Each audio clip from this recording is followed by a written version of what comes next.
The Simpsons Hit and Run is a masterpiece. This action-adventure and driving game was developed by Radical Entertainment and was released in 2003 for the GameCube, PlayStation 2, Xbox, and PC. Hit and Run was the spiritual successor to 2001's The Simpsons Road Rage, another fun game, and was heavily inspired by the Grand Theft Auto series, with a lot of features toned down to match the family-friendly nature of The Simpsons. This is the first game I ever remember playing back in 2006 when I first got my PlayStation 2. I ended up selling my PS2 with all the games I had years ago, and I've been wanting to replay Hit and Run for a long time. A few weeks ago, I finally decided to track down what I needed to do it. The first thing I had to do was find a PlayStation 2. I found one on Marketplace for a reasonable price, about $50 US. It was a PlayStation 2 Slim, the same model I had back then, and went to pick it up the next day. To make sure the console worked, I bought a copy of Ben 10 Protector of Earth, another one of my childhood favourites, and it worked perfectly. The next thing I had to do was find a copy of Hit and Run. Again, I checked Marketplace and found one for a decent price. Went to go pick it up,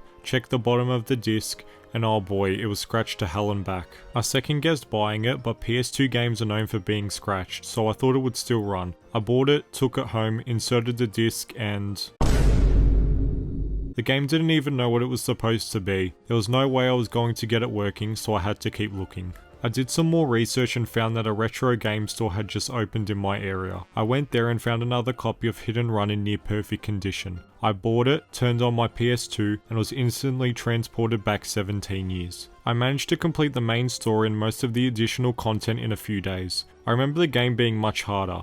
Back then, getting to level 3 or 4 felt like a big achievement. It was only years later that I beat the game using built-in cheats, like extra fast vehicles or other vehicles blowing up in one hit. The story of Hit and Run is so fun and feels right at home as part of the Simpsons universe. I'm going to put a spoiler warning here for Hit and Run just in case you haven't played the game. So Homer sees an advertisement for the new Buzz collar and goes to get it from the Quickie Mart. He then spends the rest of the day performing various chores like delivering Lisa her science project and helping Marge destroy the latest violent video game Bone Storm 2. He also thinks he's being spied on by strange black vans, but when he confronts Mr. Burns, turns out they're just pizza delivery vans. The next day, Bart wants to get a copy of Bone Storm 2, but they're sold out everywhere and Marge destroyed the rest. So instead he helps Professor Frink build his Truckosaurus. He then disappears in a strange light in a scene that really scared me as a kid. Lisa tries to find her brother. She asks people like Milhouse, Comic Book Guy, and Chief Wiggum for help, but they don't know much. Lisa uncovers that there's something more at play with black sedans driving around hiding something. She eventually finds Bart on a boat. Bart is in a trance and Marge tries to find a way to cure him while also trying to figure out where the Buzz collar is coming from. Some crop circles appear in Springfield in the shape of the Buzz Cola logo, and Marge uses a can of cola to cure Bart and his memory. He tells her that aliens gave him heaps of cola after he was abducted. Marge destroys the Buzz Cola trucks in Springfield and gets the help of Apu to try find the source of the cola.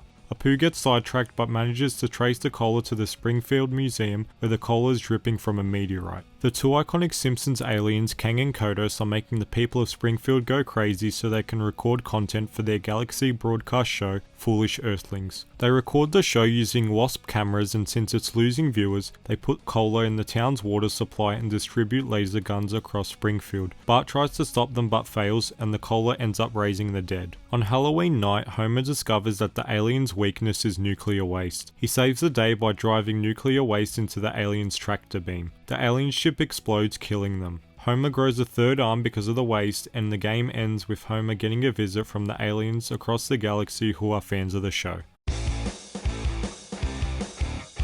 Most of the time playing Hit and Run is spent driving in your car, but you can also explore on foot. There's a jump button to help reach higher areas and a kicking button to help you wreak havoc. The more destruction you cause, the more your Hit and Run meter is built up. Once it's full, you'll be chased by the police, and if they catch you, they'll hit you with a fine. The game is made up of 7 levels, each with 7 missions to complete, the exception being level 1, which has a tutorial mission. The playable characters include Homer, Bart, Lisa, Marge, and Apu. There are 3 maps, and these will change at the start of each level. The first map I would call Classic Springfield. This had iconic locations like Evergreen Terrace and the Simpson House, Springfield Elementary, and the power plant. The second map has locations like Moe's Tavern and the statue of Jebediah Springfield. And the last map has places like the Android's Dungeon, Springfield Squidport, and Camp Krusty. To keep things fresh, the time of day would change as you would circle back to the same map. In level 1 with Homer it'd be daytime, and level 4 with Marge it'd be night. Missions came in a few ways, either racing, tailing, destroying, bumping, collecting items, or a combination of these. There was also a platforming mission in level 1 that had Homer running around destroying cameras. Of all the missions in the game, a few stand out for their difficulty even now. In level 5, one mission has Apu help Snake with his community service by collecting trash around town. You have to get in and out of your car to get to certain areas, which makes it pretty challenging. In level 6, smashing all the laser gun stands was tough. I would fall short by a few seconds every time. And in the last level, even though the last 3 missions are virtually the same, driving from one side of the map to the other in little to no time without crashing your vehicle is really challenging,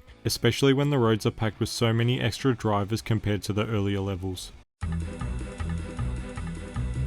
The writing in this game perfectly captures the charm of the show. All the voice actors reprise their roles, and some character interactions are just so funny. Sorry, Bart. I can't serve booze to a minor. It ain't right. I'm here to buy fireworks. Oh, hell yeah. Gotta get the new Bone Storm or I'll be as uncool as Millhouse. I'm standing right here, Bart. Hey, that's great. The soundtrack in this game is so good too, and hearing any of the memorable tracks will take you back to when you heard them for the first time. From the comforting music of driving around in level 1, to this track as you desperately drive around collecting monkeys for Dr. Nick.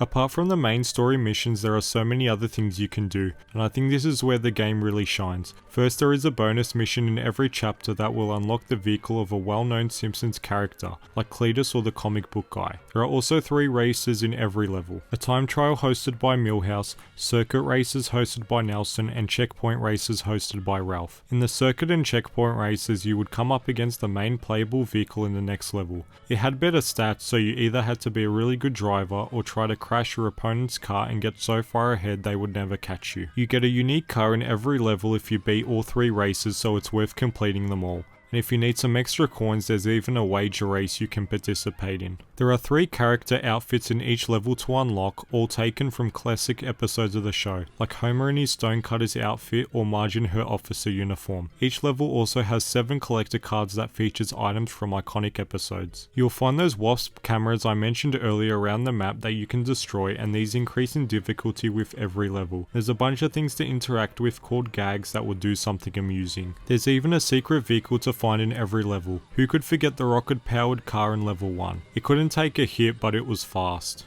Simpsons Hit and Run is an amazing game and is a joy to play even to this day. I hope you enjoyed this trip down memory lane and that this video brought back some good memories of playing Hit and Run. Thank you for watching, and I'll see you guys next time.